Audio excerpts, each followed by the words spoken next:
Scott Drew just got one of the biggest fishes for one of the biggest ponds. Boy, do I trust him. This is Locked On Baylor.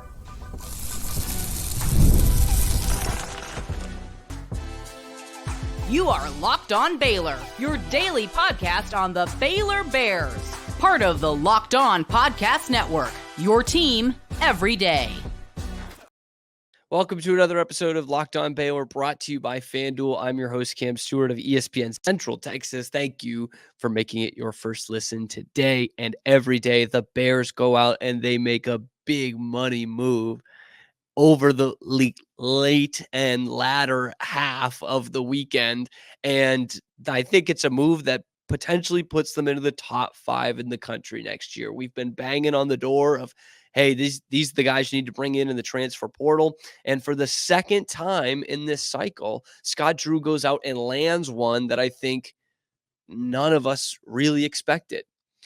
Because the big news Sunday night is that Norchad Omier of Miami, the double-double machine that is Norchad Omier, is now a Baylor Bear. Wow. This was one that I was not really expecting. I am pleasantly surprised because Omier's a terrific player. I just thought, and you probably heard it on the show the last couple of days, of, all right, forward needs to be a wing who can shoot, and a center needs to be 6'10", rim runner. And what you got in Norchad Omier is a little bit of both and a little bit of both positions. I'll get this out of the way. He's not a knockdown shooter, Omier, but he did shoot 35% from 3 last year. So like that's something. I mean, he's not lost out there. He's not Caleb Lohner out there, but he's also not Jalen Bridges. What he is an ultra athletic, small ball big, which we talked about with Isaac Trotter in the show last week on Friday. And he's a guy who plays above his 6'7" frame, can rebound the heck out of the ball. I mean, one of the best rebounders for his size in the entire country last year at a high major level in the ACC, and is a guy that, like I said, gives you a little bit of all of that, a little bit of 3-point shooting, but a lot of grit, some good defensive isolation play, and a whole lot of rebounding and a whole lot of rim running. I mean, we're talking about a guy that averages 17 and 10 a year ago in the ACC. That's a major pickup. You know, I kind of said the same thing about Jeremy Roach. Like, how many guys do you find out there that are averaging 14 points a game at a high major level and are available in the transfer portal? Said the same thing about Jonas Adu. He was close to averaging a double-double. And so you're like, how many guys do you find out there that are all SEC and can almost average a double-double? What you did find is someone who was all ACC and did average a double-double, including in conference play, 17 and 10 overall. Those numbers didn't dip in the conference. He was 16 and 10. This is massive for the Bears, who we all took offense to the ACC, Brad Brownell calling out the Big 12 and saying that the ACC is better. We took offense to it.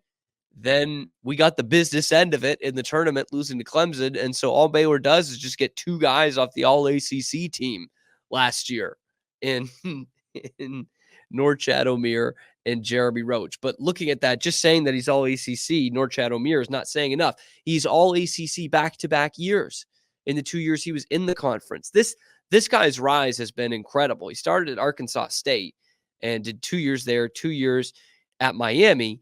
And like every year it gets better. The competition gets better. The expectations get higher. And he just keeps getting better. His numbers get better. And so you look at, back-to-back all ACC teams, second team this year after being third team the year before. He was the Sun Belt Player of the Year and Defensive Player of the Year in the same year in 2022. His 2 years in the conference, he was all first team both times. So again, that being a star and not leveling off, getting better, taking the next step and getting better. And 2023, you remember that year? It wasn't that long ago. You remember something that Miami Hurricanes did? They beat the Texas Longhorns and went to the Final Four. So you added 2 All-ACC guys in this transfer portal window, and both of them have played in a Final Four on top of being all conference guys. This is not, no disrespect, but it's not like adding someone like a Flo Thamba, who did win a national championship and was a big part of that. But you are bringing in some of the biggest impact players on Final Four teams. And this year, he just did it all. Look, Miami did not have a great year this year, not by any stretch. They were down near the bottom of the ACC. They lost a lot from that championship team, or that Final Four team. But what Norchad Omier did was put the team on his back. He led the team in scoring, rebounding, field goal percentage, blocks, and steals. Good Lord, man. What can this guy not do? And I think that's a big part of the last couple of those, the blocks and the steals on top of the rebounding and shooting well. This guy can defend. He defends bigger than 6'7". He's got the grit of a guy I was talking about, like Cliff Amori. That kind of almost Mark Vital level grit that Baylor needs. He's got it at 6'7" and long. Is he going to be a center for 35 minutes a game, 30 minutes a game? No, he can play small ball center for you and can play power forward and maybe even a bit of a stretch forward because of that 35% from three.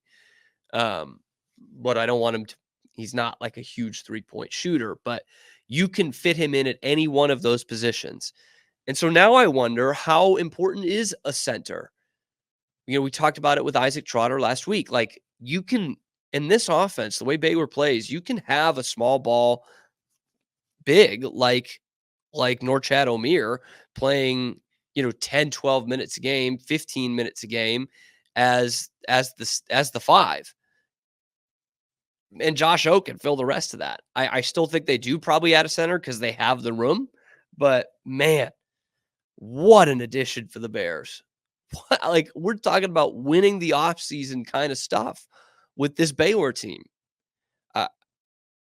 I don't know, man. I was not seeing this coming. Let me know if y'all were. Drop that down in the comments below if you were. But I just did not see this Norchad Omier bus coming. But what a huge pickup. Scott Drew wins again. Keeps this thing. No huge hype around it. Not like Adu. Keeps this thing on the down low. And all of a sudden, into your living room Sunday night, one of the best players in the transfer portal is coming to Baylor. An all-conference guy, a Final Four player, performer, an elite rebounder, a terrific scorer, all of those things coming to your team. And speaking of the rebounding, because I knew he was a good rebounder, I couldn't believe this stat. So offensive rebounding is a big part of Baylor's game, right? We've known it since that national championship team, or even the year before in 2020. They were an excellent offensive rebounding team. That's what led them to so much success. How about this? 4 years in college basketball. 4 years in college basketball. Norchad Omier has led the conference in offensive rebounding percentage 4 times. 4 times.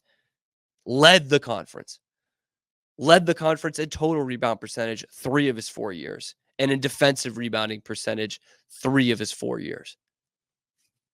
This guy is incredible. He's incredible. There is Mark Vital there with even more scoring touch, or some scoring touch. Like, this is incredible, man. A double-double machine, a guy who averages a double-double in the ACC, which is supposedly a better conference than the Big 12.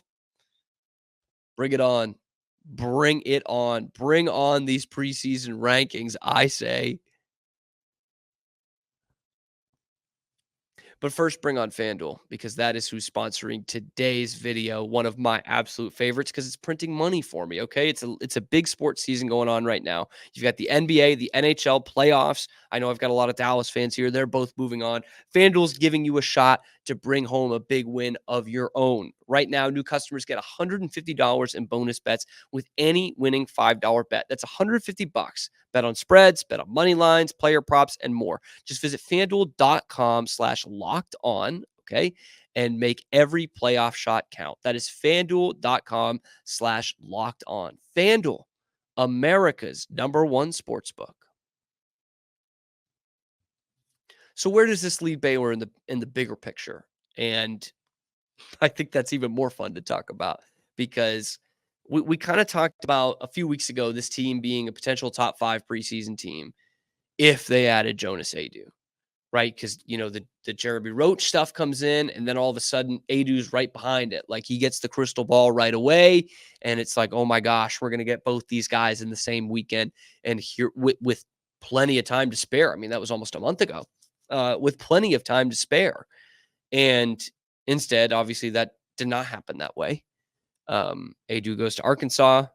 Many of us, including myself, think the sky's falling, and where are they going to go? And Scott Drew throws a curveball, but a delectable curveball at us. In that, hey, I know you're thinking that we're just going to get a 6'10" athletic center, rim running center, and a 6'9" shooting wing.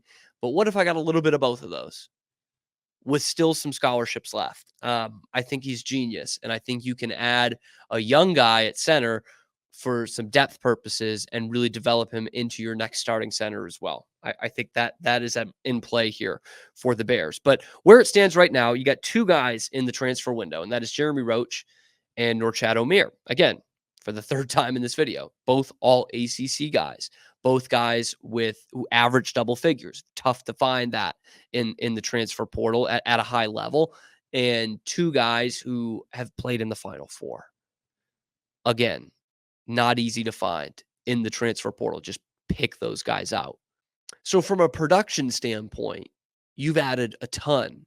From a fit standpoint, it feels like you've added two perfect fits. And from an intangible standpoint, which you guys know I get all in on probably a little bit too much, you've had two perfect matches. We talked about the lack of experience on this team last year, certainly. You had four guys, four starters who had never played in the NCAA tournament. And it's like, all right, well, they're really talented, but how much do they know about this? And they go out in the second round. And I don't know how much of it is having a couple freshmen out there or what, but what you've added is two veteran guys who have been there and done that. The other thing I would talk about was the chemistry. And, it's not just a 1-year thing, but you need guys who play together for a couple of years. And of course, with this Baylor team, you still don't have that. You still don't have a majority of your roster playing together for a couple of years. But in terms of this 1 year until Baylor can reset itself, get its coaching staff in order, and maybe adjust that plan of attack if that's what they're going to do, that takes more than just this year. And you probably have two freshmen who are bright stars who will probably stay more than 1 year.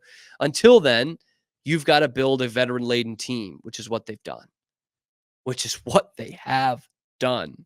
So, I mean, golly, you still got room for a wing that I think you still need some shooters, but to be able to retain a guy like Langston Love and a guy like Jaden Nunn is no small feat either. But to retain those guys and also add and having a backcourt of Nunn, Love, Edgecombe, Wright, and Jeremy Roach.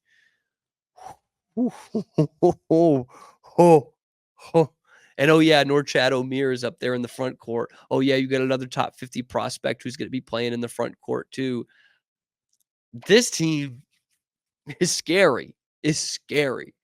Now, the downside of it, because I'll bring in a Debbie Downer part here, is might not even be the scariest team in the Big 12. And certainly the voters will be thinking that. I think this, as it's constructed right now, and the way we look at this roster on May 6th, as I'm recording this, which is 6 months before the basketball season starts. But if you look at these rosters, Baylor's is just as good as the rest of them. Maybe there's some better fits on other teams, but Baylor's roster is just as good. So I see this as being a top 5 team, but I mean, no secret, you've probably seen it by now. There could well be 4 Big 12 teams in the top 5 or the top 6 or 7. Because Kansas is going to be number 1 with the additions they've made. Houston could well be number 2 with how much they're bringing back. Maybe 3 with UConn ahead of them. And Iowa State, I think, needs to be in that top 5. At worst, top 10. And they're right there with Baylor. So now you're talking about 3 and 3A in terms of the Big 12 conference. One of them's got to be 4th. And they're all, I think, quality enough to be top 5 teams. But what Scott Drew has built is a team that is just as good as the rest of them. And I say that with the highest respect, not just, oh, well, they're just as good. It's like, yeah, they're just as good as some of the best teams in the country. So, oh man, this team doesn't rebuild, man. This program does not rebuild, it reloads. And this is just another reminder of how far we've come in such a short time. Because again, I think about this, 4 or 5 years ago and hearing about something like the transfer portal. And if you told me what the transfer portal was going to look like and how much change there was going to be in it, I would and say, is Baylor basketball going to be a player? I'd be like, I don't know, man. Like, how can they be with NIL? Like, I would think, Texas and Oklahoma and these other schools that are/were in the Big 12 would do better than Baylor, even a Tech. And that has not been the case. So credit Scott Drew, credit this administration, and credit all of the NIL that is going on in Baylor basketball, because it's in a very good place. In fact, I had someone comment on a video, or maybe it's one of my tweets. I think it's one of the tweets about Trazarian White not choosing to visit Baylor, and said, must have run out of NIL money. And I said, I don't think so, man. I think this program's in good shape. At this point, this is not like football. If Baylor's missing out on somebody in the transfer portal, it is because they have someone better or someone just as good lined up. Did they want Jonas Adu? Of course they did. They didn't get him, and they got someone who entered the transfer portal later than Adu did, whose numbers are even better. And in a weird way can be a better fit. Like, this is chess, not checkers, man. Like, Scott Drew is owning the transfer portal. They are one of the big winners of the offseason. And UConn's done some good things. Kansas has done some great things, but Baylor's right there in terms of the moves they made. And there's still more to come. Trust me there. There are still more moves to come. I talk about how they could play a small ball big, and that's true. And they can, if they needed to, I think they could platoon this, but that's just looking at if nobody gets hurt. All of a sudden, if either Omier or Ojamuna gets hurt, one of those guys has to play 40 minutes a game, and that ain't happening. So you're adding someone else at center, and I think you're adding someone else at wing, and I think that's all coming this week. And boy, for a guy who's been having to replace coaches, man, Scott Drew has kind of been all over this.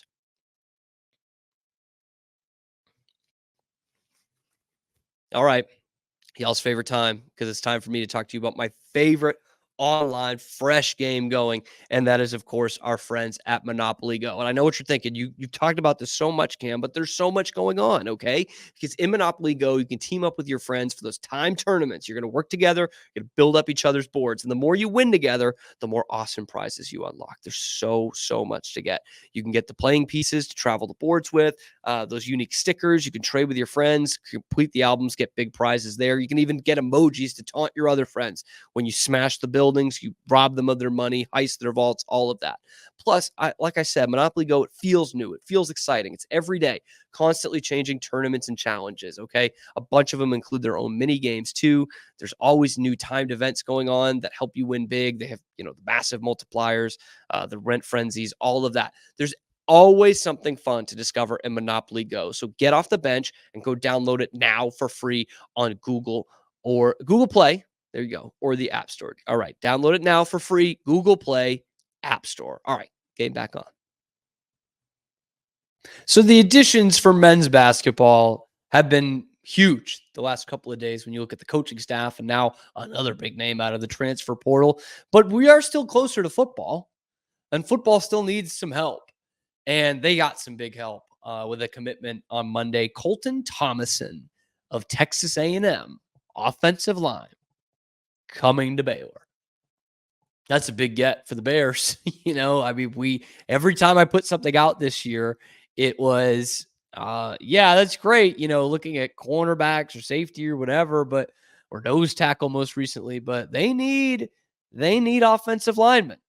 And now you've gone and got one, and that is Colton Thomasson, again from A&M. He's a 4-star guy out of Smithson Valley down there near San Antonio, in the 2023 class. In fact, there were some people in Aggie land who were thinking that he was going to be, on the competing for some starting spots this year, at the tackle position. And instead, he enters the portal. He narrows it down last week to SMU, UTSA, and Baylor. And look, we're at a time in Baylor football history that's not a layup. SMU has had some good momentum the last couple of years and are in the ACC now. UTSA obviously has had a great program the last couple of seasons and has a terrific head coach in Jeff Traylor. And so that was no layup of like, hey, we're big bad Baylor. We're the Big 12 team. We're going to just scoop this guy up. And Baylor did it anyway. And they've got all the great pictures. Gone with the boxing theme. There's a great picture of Colt Thomasson with his full football pads on and some boxing gloves. And Mason Miller, the offensive line coach, is over him like it's a cover of Dave Campbell's with Cliff Kingsbury and Patrick Mahomes. I thought it was great. It's great. We need some fighters, man. We need some fighters. And obviously the offensive line is the unit of need for this Baylor team.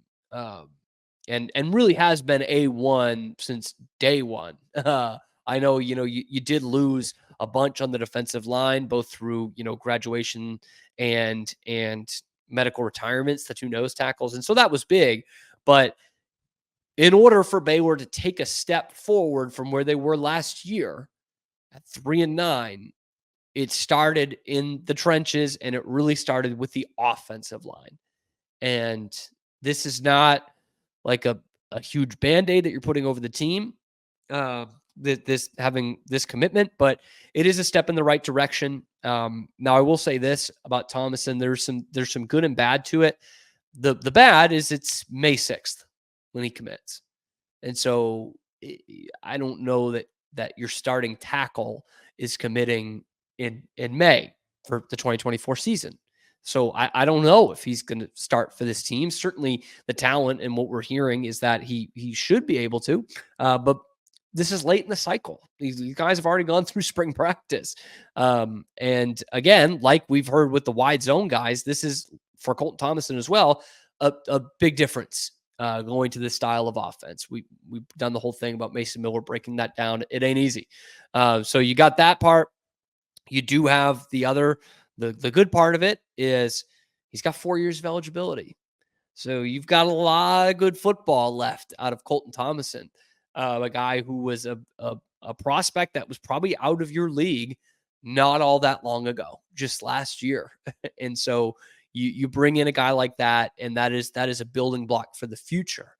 And again, of course, it is a big, mystery to how long this coaching staff will be here in the future. But that is a nice pickup for Baylor. You go out there and you get, again, a 4-star prospect at offensive line. I'll take that. And a 4-star guy who I would still consider a 4-star guy because he it's not like it was 3 years of not playing. It was 1 year. And again, there were Aggie people thinking he could be a starting guy or at least a plug and play guy at tackle for the Aggies this year. And instead, he's coming on with the Bears. So big addition for Baylor.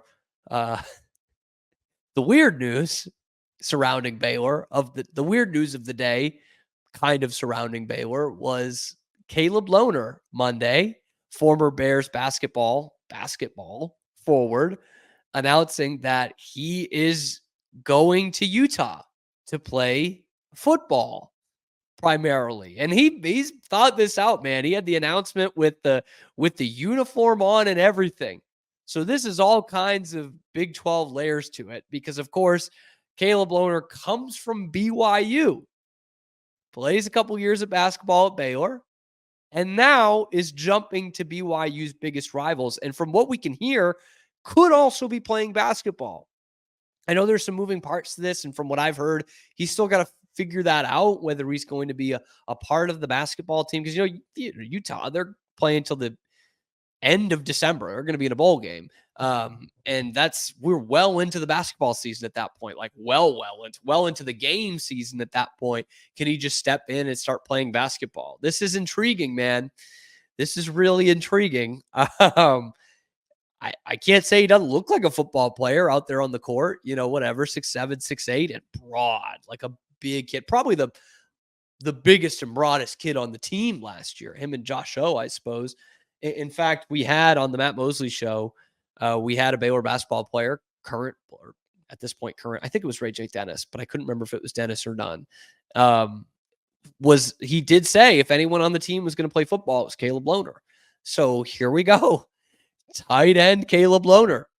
And get ready for it, Baylor fans. September 7th, yours, mine, our Baylor Bears head out to Salt Lake City to face the Utah Utes. And look, all I'm saying, man, if Caleb Lohner catches a touchdown in that game against the Baylor Bears, oh, come on. Like that would not be fun, man. That would be a gut punch of what would feel like epic proportions. Just because, no hard feelings or anything. You had him on the basketball team. He wasn't a star, but was a good role player for you. If he switches to football and scores a touchdown against the Baylor Bears, man, that's gonna be not a good tone setter in week 2 of the season. It will feel like a long season. But this is just nuts to me. I mean, imagine, I don't know. Imagine someone transferring in from, UT to play basketball at Baylor, and then bang, he's off to A&M or Oklahoma to play football right after that. That's just a real bizarre to me. Imagine if Jalen Bridges did not go into the NBA draft this year and instead goes, nope, I'm going to play football at Pitt. That's what it would be like. That's what it would be like. I can't imagine the BYU people right now thinking about this. This is kind of funny for us as Baylor fans, but now you've got the BYU people who saw him transfer basically in conference because you knew they were going to be a conference opponent in Baylor, and now to your biggest rival to play football against you. Boy, that is wild. I know he does have some Salt Lake ties. I think if I'm not mistaken, he did play some high school there. He's originally from Flower Mound, outside of Dallas, but this is wild, man. I wish him the best. I really do, except against Baylor, of course. I hope he does well out there, but that'll be an interesting rematch because now you've got, on top of that, if he does play basketball, again, basically the second intra-conference transfer of basketball. So you might be able to see him on the football field against Baylor, and certainly potentially seeing him on the basketball court at Foster Pavilion this year, which would be very, very interesting. But I guess, all the best to Caleb. I did know that this was coming for a couple of days, but it was a wild one when I first heard it of, wow, he's going to try this out. He's got the body for it. We'll see what the hands are like. He could rebound, but can he catch the touchdowns? We'll just have to see. Anyway, that's going to do it for the show today. Let me know what you think about all of this down in the comments below, and what you think about this new retooled basketball roster. Is it top 5? I think so. I think Baylor won the transfer portal for all intents and purposes. Drop your feelings, though, in the comments below. Be sure to like and subscribe. Hit that notification button to hear whenever we're dropping videos on YouTube or wherever you get your podcasts every day. And thank you for making it your first listen today and every day. We'll be back with you tomorrow on your favorite show, Locked On Baylor.